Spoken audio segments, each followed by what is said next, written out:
When I first started working at the Lost Airline Luggage warehouse, I thought it would be the kind of job you could do on autopilot. You know, sorting through suitcases, matching tags, and occasionally finding the weird stuff people left behind. Like that one time someone packed an entire taxidermied raccoon. But after a few months, the novelty wore off, and it became just rows and rows of unclaimed baggage waiting for someone who was never going to show up. The place is massive, like a graveyard for forgotten lives. We hold on to bags for 90 days. If no one claims them, the contents are auctioned off, and the cycle starts over. My supervisor, Dale, once joked that every suitcase holds a secret, but most of the time, it's just dirty laundry and charges for phones no one uses anymore. But then I noticed something strange. A section of the warehouse I hadn't paid much attention to before.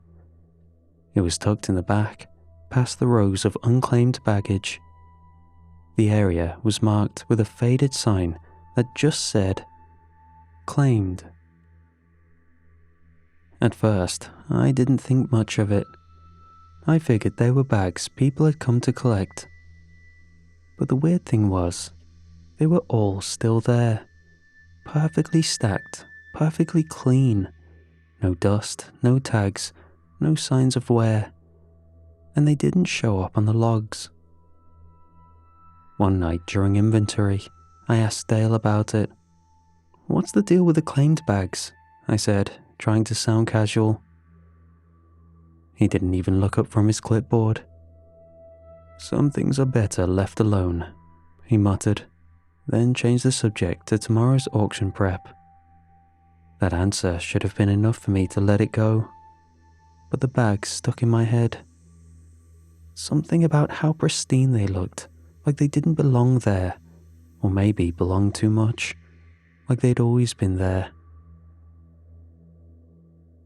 The thing about working late in a place like this is that your mind starts to play tricks on you. The warehouse is dead quiet after hours, except for the hum of the overhead lights and the occasional creak of the metal shelves. It's the kind of silence that makes you jump at your own shadow. One night, I was wrapping up some inventory when I heard it. Shuffling. Something was moving in the far corner of the warehouse. My first thought was a stray animal, maybe a raccoon that snuck in somehow, or, knowing Dale, it could have been some dumb prank to spook the new guy. I grabbed a flashlight and headed toward the sound. The shuffling stopped as soon as I got close to the claim section. There was nothing there, just the same neat rows of pristine bags, untouched. But when I looked closer, one of the bags was out of place. It had been moved to a different aisle. I was sure of it. I called out, "Dale, you messing with me?" No answer. I stood there for a while, listening, but all I heard was the hum of the lights and my own heartbeat. Finally, I chalked it up to me being tired and went back to my work. The next day, I couldn't stop thinking about that bag. It didn't make sense. No one else had been in the warehouse that night, and the logs didn't show anything unusual. Curiosity got the better of me, and I decided to take a closer look. I picked a bag at random, a sleek black duffel with no tags or identifying marks. My hands were shaking as I unzipped it, half expecting to find something gruesome, like those urban legends about body parts in Lost Luggage. Instead, I found my childhood. The first thing I pulled out was a tattered copy of The Hobbit, the exact same edition my dad used to read me when I was little. The corners were bent in the same way, like someone had dog-eared the pages. Then there was a faded red jacket, my mom's jacket. I hadn't seen it in years, but I recognized the frayed cuffs and the small ink stain on the pocket. And then I saw the photo. It was a picture of me as a teenager, standing in front of what looked like a campfire. But the people around me, I didn't know any of them. They were smiling, leaning in like we were all best friends, but I couldn't place a single face. What really got me, though, was the photo itself. It wasn't just old. It looked wrong. The edges were warped, like the image had been stretched too far, and the sky in the background was a sickly shade of green. I zipped the bag up and shoved it back on the shelf, my heart pounding. Maybe it was some kind of elaborate joke. Maybe someone had found my stuff online or dug through records to mess with me. But deep down, I knew better. I should have let it go. I should have zipped that bag up and walked away for good. But when you see pieces of your own life staring back at you, things you can't explain, you can't just ignore it. At least, I couldn't. The next night, I stayed late again. I told myself I was finishing inventory, but really, I couldn't stop thinking about that bag. I needed to see if what I found was still inside. Maybe I'd imagined it. Maybe someone was screwing with me. But when I opened it, the contents had changed. It wasn't the book or jacket anymore. This time, there was a watch. My watch. The one I'd lost 3 years ago on a camping trip. Next to it was a folded up piece of paper, and when I opened it, I nearly dropped it. It was a note, written in my handwriting. "You're almost there. Keep looking." But I didn't remember writing it. And then there was the toy plane. It was identical to one I used to have as a kid, right down to the chipped wing and the faded blue paint. It couldn't have been coincidence. It just couldn't. I zipped the bag back up, my hands shaking, and shoved it back on the shelf. For the rest of the night, I tried to act normal, but my head was spinning. What the hell was happening? Who could have put those things in there, and why?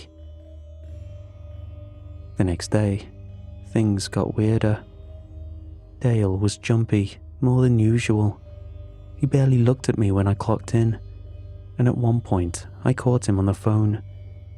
He was pacing near the break room, muttering under his breath, but I swear I heard him say, "Another one's getting close."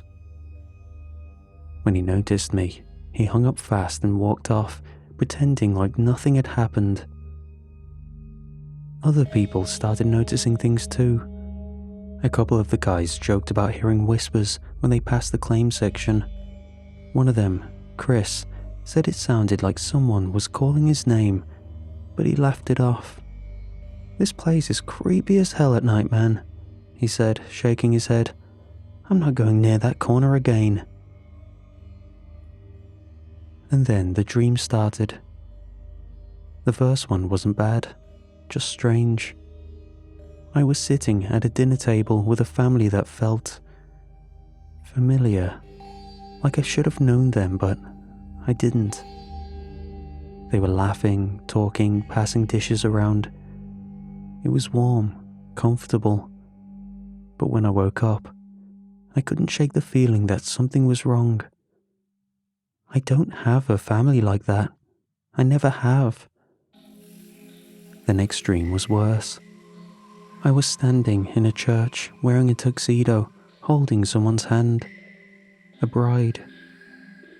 I couldn't see her face, but I knew I was supposed to know her. My heart was racing, not from fear, but from something else, like longing or regret.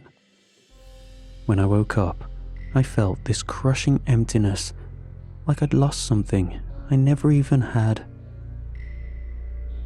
Every night, it was something new. A birthday I'd never been to, a road trip I never took, a life that didn't belong to me, but somehow felt like it did. It was like the bag wasn't just holding objects, it was holding memories, pieces of a life that I was starting to think might have been mine, or could have been mine. I couldn't stop thinking about it. I couldn't stop going back. It was around midnight when I was finally alone, and I decided to investigate anything that could tell me what was going on. I only had enough access in the computers to check data on the main luggage we sorted. Dale was a stand-up guy, but not the smartest when it came to technology, so getting into his account was easy. His password was on a sticky note under the monitor. The claim section wasn't in any of the official documentation. It was like it didn't exist. The first thing I noticed was how sparse the records were. There were no flight numbers, no name of passengers, no airports of origin, just dates and vague location tags. But then I scrolled further back, and my stomach dropped. The logs listed names of people, former employees, frequent travelers, even a couple of warehouse delivery drivers. Each name was flagged as unaccounted for, missing. The timestamps in the logs didn't make sense either. They showed dates, weeks, sometimes months after these people had supposedly vanished, like the system was still tracking them even though they were gone. I didn't sleep that night. Every sound in my apartment made me jump, and every shadow felt like it was creeping closer. By the next morning, I knew I couldn't keep this to myself. I cornered Dale during lunch, catching him off guard as he stood by the vending machines. "Dale, what's going on with the claimed bags?" I asked, keeping my voice low. His expression shifted instantly. It wasn't just fear. It was resignation, like he'd been waiting for this. "You've been poking around too much," he muttered, glancing nervously toward the security cameras. "Why are their names tied to the bags? People who went missing. What the hell is this place?" I demanded. Dale sighed, his shoulders slumping.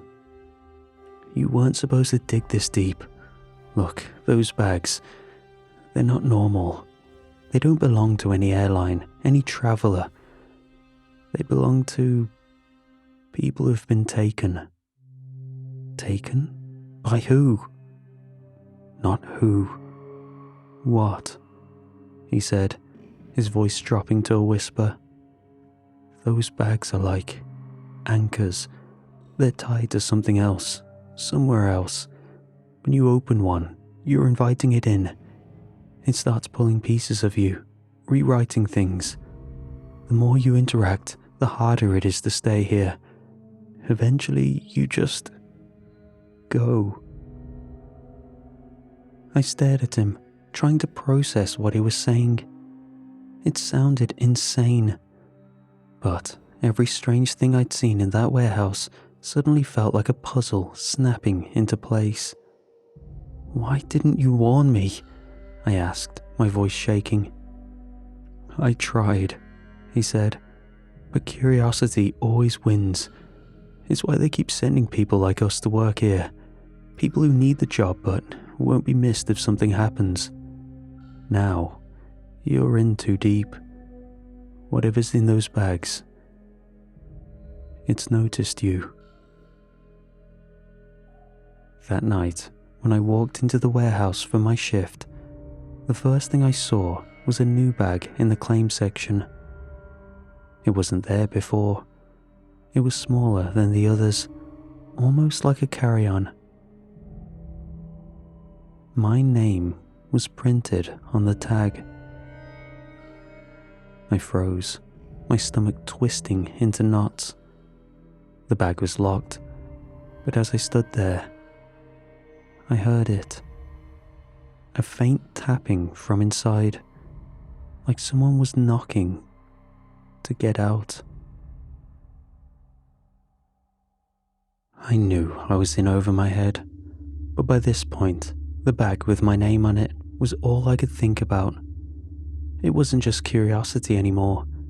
It felt like a compulsion, a pull I couldn't ignore. That night, I waited until the warehouse was empty and the cameras were angled away. My hands were shaking when I broke it open. Inside, there was no clothing or trinkets, no personal items, just a shimmering, mirror-like surface. It was unnatural, almost liquid, but solid at the same time. I leaned closer, and my reflection stared back at me. Except, it wasn't quite right. My face looked older, tired. The scar on my chin from middle school wasn't there. Before I could process it, the surface rippled, and I felt myself being pulled forward. I tried to step back, but my legs wouldn't move. The world around me blurred. And suddenly, I was somewhere else. The warehouse was still there, but it wasn't the same. The lights flickered erratically, casting long, distorted shadows. The air was thick, suffocating, and everything was silent. Not the kind of silence where you could hear your own breathing, but a void, like sound didn't exist. The aisles stretched endlessly in every direction, and every bag in the claim section was there, stacked high and moving ever so slightly on their own. Then, I saw him. Another me. He stepped out from one of the aisles, and I almost screamed. He looked just like me, but older, maybe by 10, 20 years. His eyes were sunken, his skin pale and gaunt. He moved like every step was painful, but there was something worse than his appearance. It was the look on his face. Desperation. "You shouldn't have opened it," he said, his voice hoarse but clear. "You need to leave. Now." "What is this? Who are you?" I demanded, though my voice cracked halfway through. "I'm you," he said, his voice tinged with something close to regret. "Oh, I was. And if you don't leave, you'll become me." I didn't understand. How could I? But he kept talking, fast and frantic, like he was running out of time. "The bags aren't just lost luggage. They're markers. If you open yours, you're bound to this place, this other version of the warehouse. You'll lose everything. Your life, your memories. You'll become a part of it." I tried to speak, but then I saw them. Shadowy figures emerging from the aisles, moving slowly but deliberately. Their forms were vague, like smoke trying to take shape, but I could see the hints of faces, some anguished, some expressionless. They were the ones who had opened their bags, victims trapped here forever.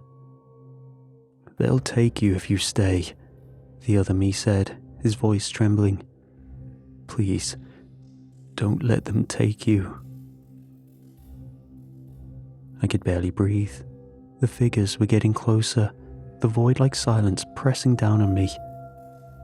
The other me reached into his own bag, his version of my bag, and pulled out the mirror-like surface.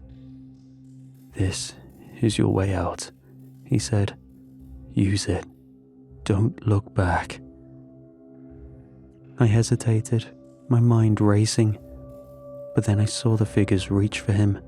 His face twisted in panic as he shoved the mirror toward me. go," he screamed.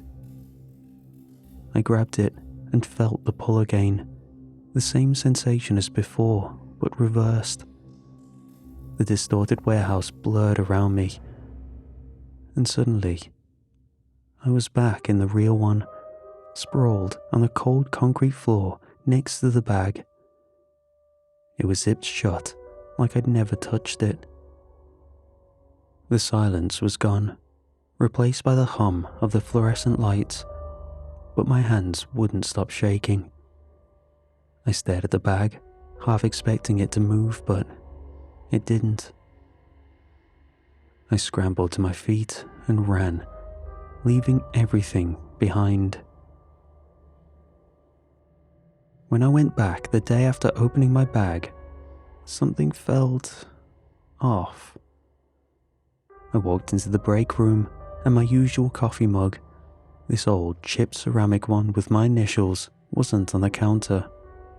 Instead, there was a sleek, brand new travel mug I'd never seen before. Someone probably just moved it, I thought. But then I opened my locker. The photos of my niece and nephew that I taped inside, gone. My spare hoodie, gone. In their place were things I didn't recognize. A set of car keys I didn't own, a pair of sunglasses I'd never seen before. They weren't just random items. They felt like placeholders, substitutes for my own life. When I asked Dale about it, he gave me this blank look, like he didn't even know who I was. "You new here or something?" he asked, scratching his head. The guy who trained me, who signed off on my first paycheck, was now acting like I was a stranger. I thought maybe he was screwing with me, but the way he looked at me, confused, almost scared, it didn't feel like a joke. The worst part was the claim section. My bag wasn't there anymore. I combed through every aisle, every shelf, but it was gone. Instead, there were new bags, ones I didn't recognize. And I swear, some of them were moving ever so slightly, like they were breathing. I couldn't stay there. The warehouse had changed, or maybe I had. Either way, I left. I didn't even bother clocking out. I just got in my car and drove, telling myself I'd never go back. For a day or two, I thought I was in the clear. I stayed in bed, ignored my phone, and tried to convince myself that everything was fine. But then the bag started showing up. The first time, it was in my car. I unlocked it to drive to the grocery store, and there it was, sitting on the passenger seat like it had always been there. It wasn't the same bag I'd opened in the warehouse, but it was unmistakably one of those bags, pristine, untagged, and humming faintly with that same low, static sound. I left my car in the lot and walked home. Then one appeared outside my apartment door. Same type, same unnerving hum. I didn't touch it. I stepped over it, slamming my door, and shoved a chair under the handle. When I finally worked up the nerve to peek through the peephole a few hours later, it was gone. But they kept coming. On my walk to the park, I saw one sitting on a bench, perfectly placed, as if waiting for me. Another was on the side of the road, half hidden in the weeds, but I knew it was meant for me. They're not just bags anymore. They're markers, warnings, reminders, and I can feel them closing in. I thought quitting would end it. I thought walking away from that damn warehouse would mean I could finally sleep, that I could leave all this behind. I was so wrong. But the bags, those claimed bags, They don't leave you alone. After I left, I moved back in with my parents for a while. The thought of being alone in an apartment made my skin crawl. Even now, I keep my blinds drawn and double check the locks on every door, every window.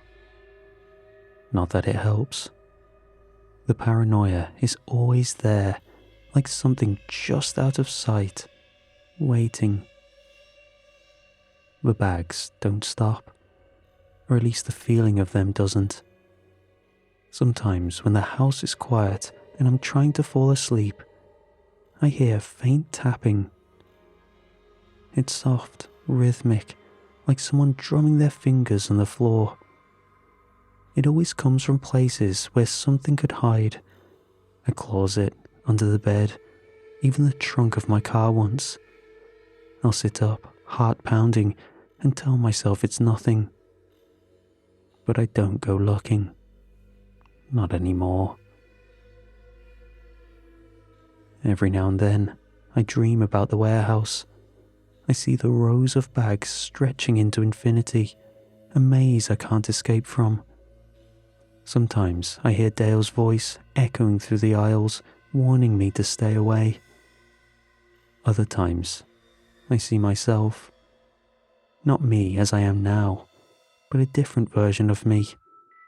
One who stayed, one who opened all the bags, one who never left.